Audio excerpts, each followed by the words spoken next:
The peddler had just opened up his bag and was talking to the mayor when the farmer realized that his son was not there.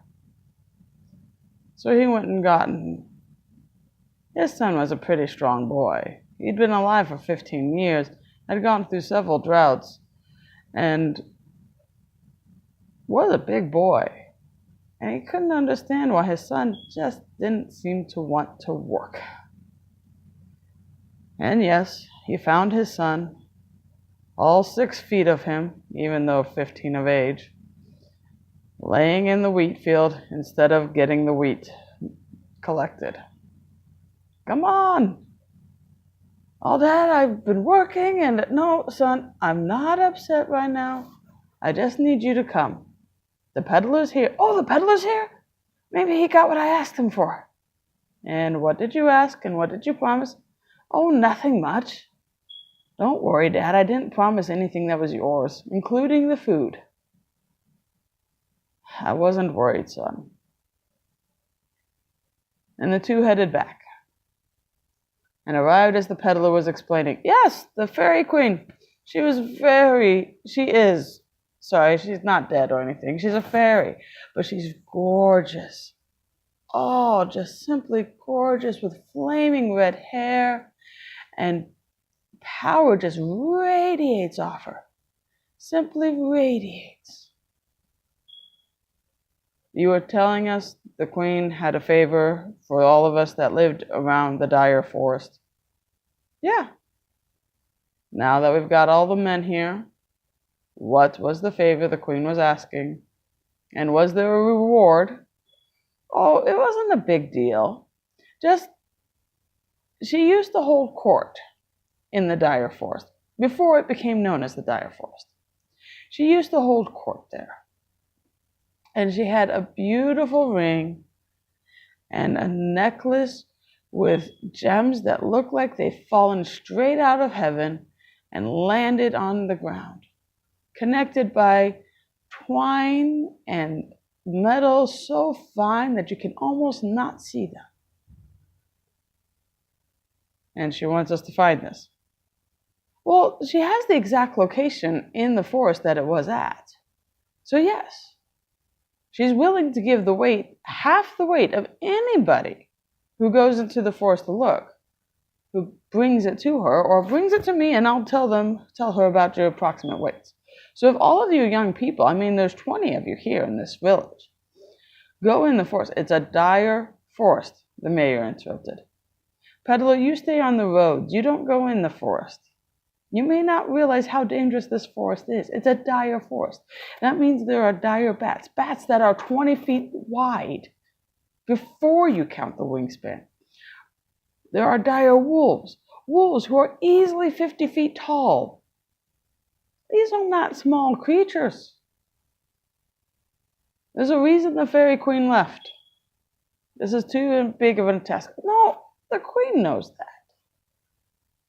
She wasn't asking me to kill all the young children in this area or all the old people. She asked if I would let you guys have the opportunity, and she'd give you the tools to deal with the dire animals. Like what? This might be useful, said the innkeeper. A flute. None of us can play a note, said one of the stable hands. No. Flute is what it's technically called, but it's a whistle, okay? You just blow in it. All of you can blow strong, right?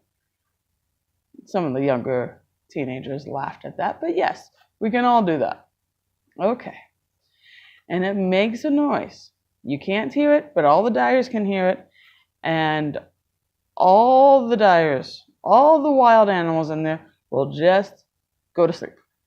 For 5 hours, all the region will just fall asleep. 5 hours. That's a long time. Sounds like the Queen knows that this is going to kill people. No, I'm not letting you young folk go. You remember the farmer's son? The peddler noticed him.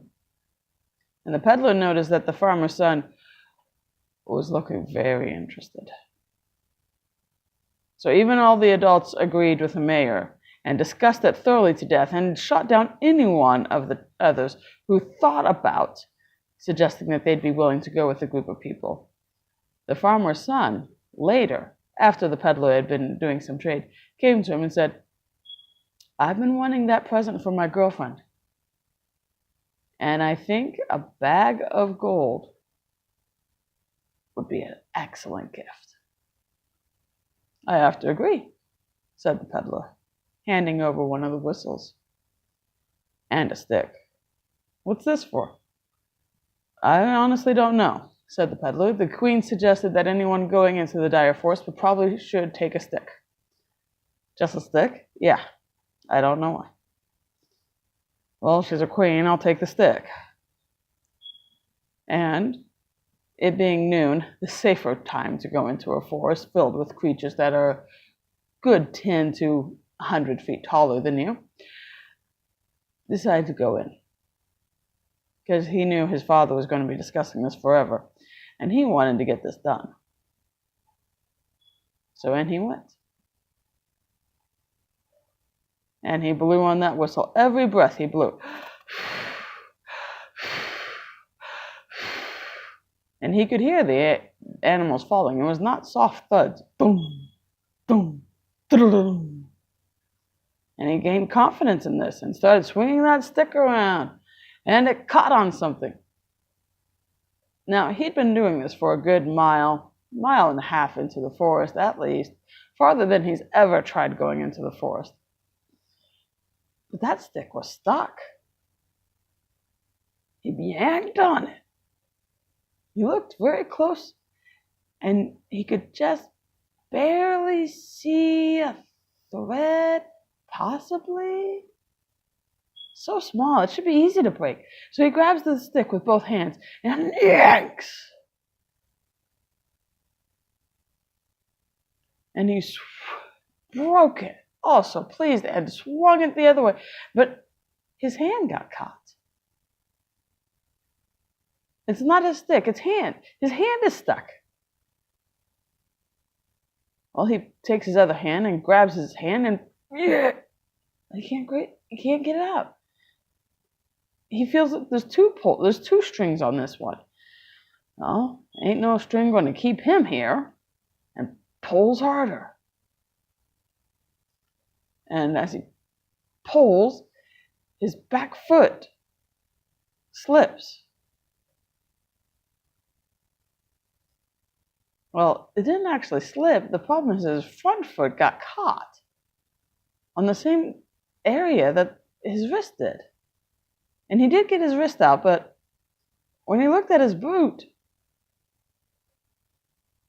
it had 5, 7, too close to tell. It was a lot. So he starts taking off his boot. And he reaches down, and his other hand gets caught. And it starts to grow very dark. The peddler is starting to get very worried. The farmer comes up and says, "Peddler, have you seen my son?" "Yeah, I talked to him." "Did you give him one of those whistles?" Yes, I gave him one of those whistles." "It is almost sundown, and you didn't tell us? My idiot son didn't tell us what?" "Where is he?" "In the forest." "That's all I know."